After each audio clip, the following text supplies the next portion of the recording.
ايه رأيكم في الكيكة الجميلة دي؟ دي كيكة الليمون. سهلة جدا جدا جدا وطريقتها بسيطة جدا. يلا مع بعض نشوف المقادير ونشوف الطريقة هتكون ايه. يلا مع بعض. هنعمل مع بعض النهاردة كيكة الليمون. اهم عامل اساسي في كيكة الليمون هو بشر الليمون نفسه، وبناخد عصير الليمون. معايا هنا 3 بيضات، ورقة فانيليا، كوبايتين دقيق، ومعاهم رشة ملح، ومعانا باكو بيكنج باودر، ومعانا معلقتين لبن بودر. دول سحريين بجد لأي كيكة. عودوا نفسكم ما تعملوا أي كيكة حطوا فيها معلقتين لبن بودر.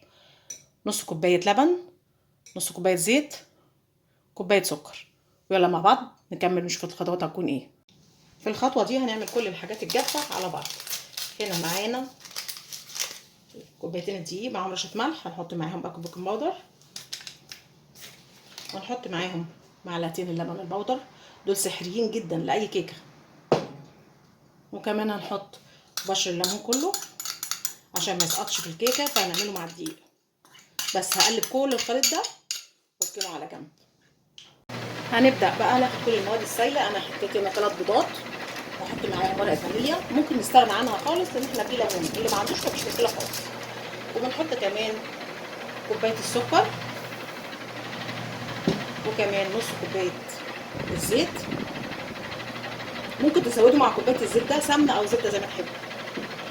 وكمان نص كوبايه اللبن، وكمان عصير الليمون. هضرب الخليط ده كله كويس، يا اما في الخلاط باي وسيله ضرب عندكم. زي ما احنا شايفين كده، انا ضربتها في الخلاط لحد وصلت للدرجه دي زي ما انتم شايفين كده بنفس اللون ده. باي وسيله بقى انتوا عندكم تضربوها مفيش اي مشكله. طبعا هنا معانا الخليط الجاف، الدقيق والبيكنج باودر ورشه الملح وبشر الليمون.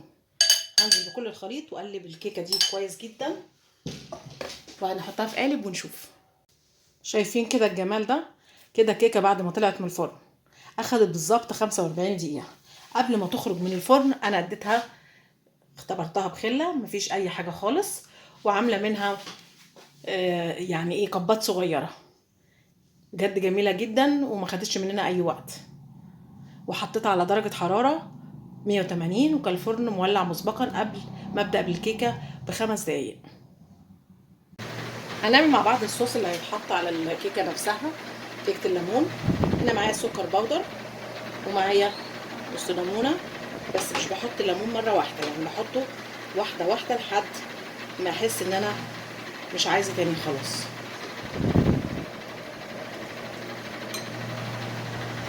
زي ما احنا شايفين كده انا كنت عامله كبات كيك صغيره من كيكه الليمون.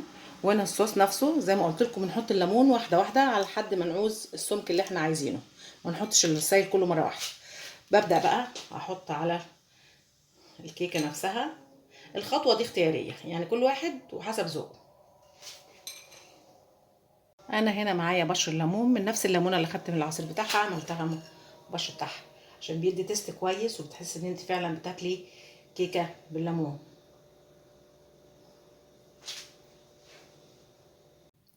وزي ما احنا شايفين مع بعض كده كيكه الليمون، عملت يعني كميه منه بالصوص نفسه، ورشيت عليه بشر الليمون، والباقي سبته كده. اللي في مجموعه عندي في البيت ما بيحبوش الصوص عليه، ففي احنا مننا بيحبها كده وفي جزء بيحبها بالصوص. بس بجد جميله جدا جدا، جربوها وقولوا لي رايكم ايه. متنسونيش في اللايك والشير والاشتراك في القناه.